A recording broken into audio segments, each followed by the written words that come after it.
Seorang anak kelas 4 SD mengakhiri hidupnya di Nusa Tenggara Timur akibat tidak mampu membeli buku dan pena. Dalam olah TKP, korban menuliskan sepucuk surat perpisahan kepada ibunya.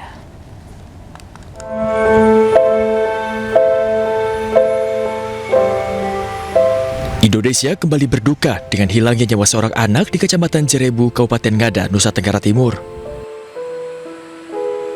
Anak kelas 4 SD tersebut memutuskan untuk mengakhiri hidupnya di pohon cengkeh dekat kebun milik neneknya. Korban mengakhiri hidupnya akibat tekanan ekonomi dan ketidakmampuan untuk membeli pena dan buku.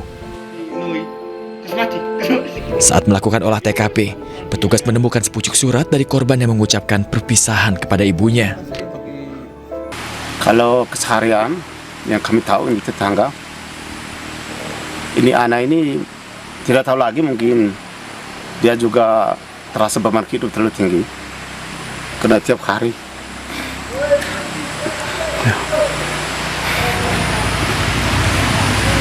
dia pulang sekolah itu lapar. Itu dia punya mama itu lepas dia tinggal di kampung, hanya dengan dia punya oma itu sudah tua. Hilangnya nyawa bocah di Ngada, Nusa Tenggara Timur ini memantik amarah Gubernur NTT. Emmanuel Melkiades menegur keras seluruh jajaran pemerintah setempat yang dinilai gagal dalam mengurus masyarakat. Seorang anak di NTT ini meninggal hanya karena tidak bisa beli buku. Ballpoint. Sejak 2 hari lalu itu banyak menteri WA saya, banyak pimpinan DPR, teman-teman saya juga WA saya. Apa yang terjadi di NTT kok kayak begini? Di tengah kita semua bisa duduk seperti ini, masih banyak di NTT ini warga negara Indonesia asal NTT yang kemarin mati ini asal Ngada, yang mati hanya karena dia miskin. Saya punya lidah juga keluh juga, tangan saya susah juga jauh. Saya WA pimpinan daerahnya lama sekali kasih respon. Akhirnya saya minta orang saya sendiri turun pergi cek. Mungkin ini sudah biasa orang mati kali di daerah ya. Para pejabat-pejabat daerah, saya juga termasuk kritik diri saya sendiri, kayak begini cukup sendiri yang terakhir sudah nih. Dan jangan kira kepala daerah atau kepala daerah, sekda ini merasa ini persoalan biasa. Ini pas sekda kan pas ada ini. Tadi malam saya cek terakhir, belum ada Pemda Ngada datang mewakili pergi menyampaikan berduka pada ini keluarga korban. Kan gila nih model gini. Nggak boleh begitu Pak Sekda, nggak boleh. Kirim orang secara resmi dari Pemda Ngada. Itu kita gagal sebagai pemerintah. Tadi malam saya masih cek belum ada tuh Pemda Ngada turun secara resmi ya. Itu nggak boleh itu. Sebagai pemerintah kita gagal urus warga negara kalau model begini. Malu saya sebagai gubernur model gini. Adanya kasus ini menjadi tamparan keras bagi berbagai pihak, khususnya pemerintah, untuk dapat memperhatikan masyarakatnya. Diharapkan tidak ada lagi nyawa yang hilang hanya karena kesejahteraan. Karena satu Jawa terlalu berharga untuk masa depan sebuah bangsa. Tim Liputan, iNews melaporkan. Pemirsa, hilangnya nyawa anak kelas 4 SD di Ngada NTT menimbulkan respon dari pemerintah pusat. Selain menyampaikan rasa bela sungkawa yang mendalam, sejumlah koordinasi dilakukan agar kejadian serupa tidak lagi terjadi. Kami tentunya mewakili pemerintah menyampaikan keprihatinan yang mendalam, dan kami telah berkoordinasi dengan jajaran terkait karena bagi kami, bagi kita semua ini adalah kejadian yang seharusnya tidak boleh terjadi. Oleh karena itulah Bapak Presiden menaruh atensi dan melalui kami meminta kami untuk berkoordinasi supaya ke depan hal-hal yang semacam ini dapat kita antisipasi.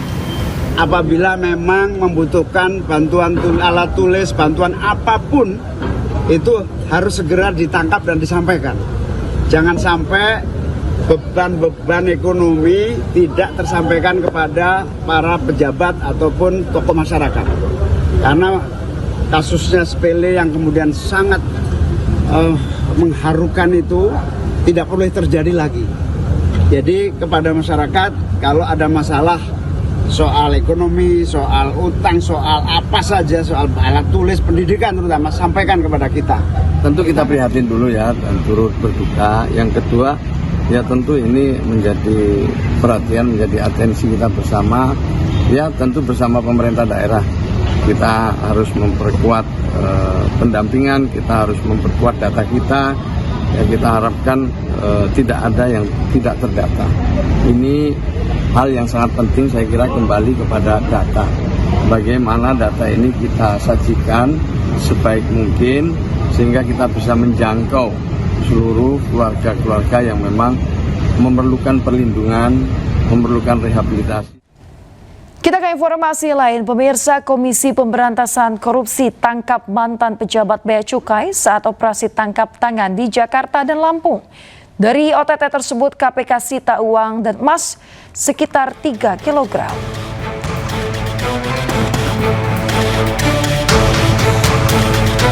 Juru bicara KPK mengatakan selain menyita barang bukti uang tunai yang terdiri dari mata uang rupiah dan asing, KPK juga menangkap sejumlah orang di Jakarta dan Lampung. Salah satunya mantan Direktur Penyidikan dan Penindakan Bea Cukai atau setara Eselon II.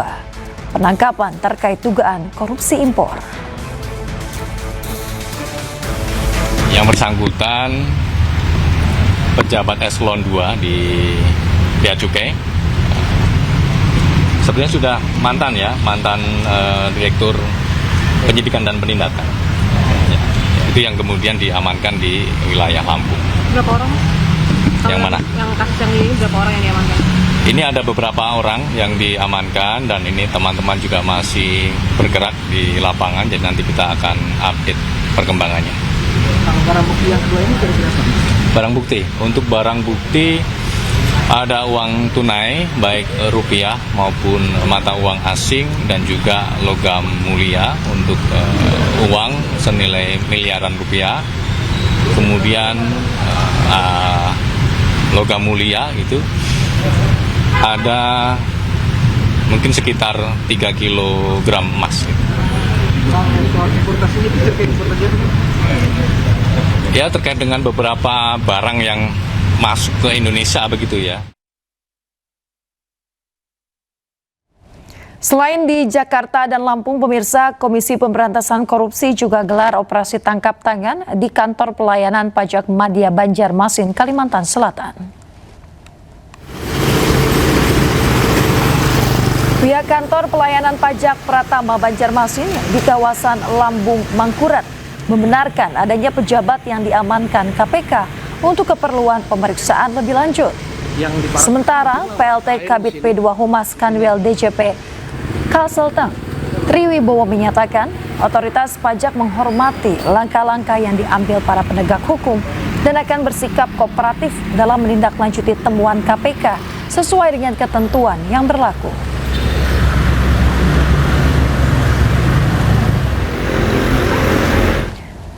Tanggapi operasi tangkap tangan KPK di kantor pelayanan pajak Madya Banjarmasin dan mantan pejabat di Ditjen Bea Cukai, Menteri Keuangan Purbaya Yudi Sadewa akan jatuhkan sanksi pemberhentian jika ada pegawai di lingkungan Kementerian Keuangan yang terbukti terlibat. Kita lihat apa hasilnya OTT itu.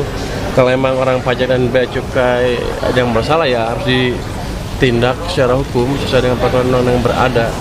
Tapi gini, saya tidak akan melepaskan anak buah saya sendirian begitu aja, kan akan ada pendampingan hukum dari Departemen Keuangan, tapi tidak dalam bentuk intervensi hukum. Itu kira-kira kita temenin aja sampai prosesnya selesai. Kenapa terpukul? Kan itu justru merupakan titik masuk untuk memperbaiki pajak dan bea cukai sekaligus.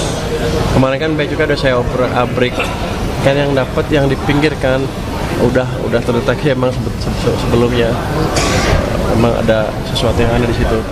Bukan rotasi, kalau saya nggak boleh mencat sih ya. Pak, tadi Bapak bilang nanti kita akan non-jobkan mungkin di salah tempat di pusat yang nggak ngapa-ngapain kalau terlibat. Tapi kalau itu boleh berhenti nggak? Nanti kita lihat.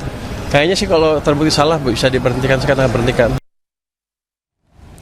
Pemirsa, sejumlah mahasiswa mendatangi kantor Bea Cukai Bogor, Jawa Barat untuk audiensi terkait dugaan pengeluaran barang tanpa izin di kawasan Berikat Cilengsi, Kabupaten Bogor, Jawa Barat. Namun audiensi ini berujung kecewa karena penanganan kasus selama 8 bulan dinilai belum jelas. Mahasiswa yang tergabung dalam Forum Mahasiswa Indonesia atau Formasi bertemu dengan Bea Cukai Bogor di Kota Bogor. Audiensi ini terkait dugaan tindak pidana kepabeanan oleh perusahaan berinisial PT KAN yang terjadi pada 22 Mei 2025. Formasi mendesak Bea Cukai bersikap tegas dan transparan serta menyatakan akan melakukan aksi jika tidak ada kejelasan lanjutan. Ada permasalahan yang terjadi yang kemudian muncul angka sebesar 66 juta, namun kami mengira angka 66 juta ini hanya sedikit. Tapi mengapa proses yang dilakukan Bea Cukai Bogor tidak seolah-olah mengulur waktu? Apa yang terjadi di belakang, begitu kira-kira? Pemirsa, Kejaksaan Agung telah deteksi keberadaan tersangka tata kelola minyak mentah Riza Khalid.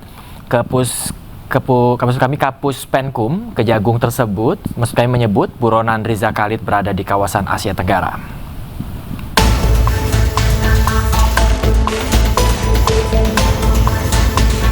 Kejaksaan Agung mengendus keberadaan tersangka kasus tata kelola minyak mentah Riza Khalid yang telah menjadi buronan internasional usai Interpol terbitkan Red Notice.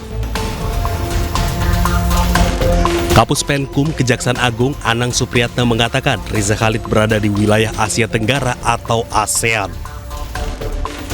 Namun demikian, Kejagung tak bisa menangkap langsung buronan tersebut dan harus mengikuti hukum di negara Riza Khalid berada.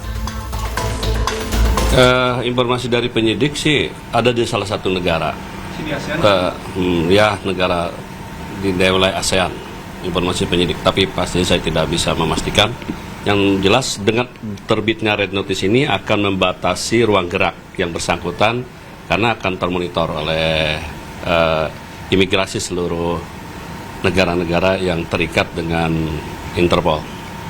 Tapi ingat bahwa ini kan terbitnya Red Notice tidak serta-merta langsung dapat kita menangkap. Ini kan ada di negara lain dan tentu di situ juga ada kedaulatan hukum kepentingan nasional masing-masing.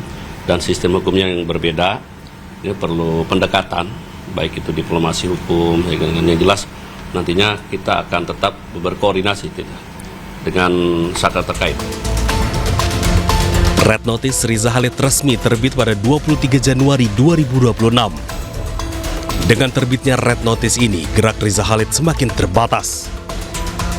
Kejagung pun berkoordinasi dengan pihak terkait untuk segera menangkap saudagar minyak tersebut.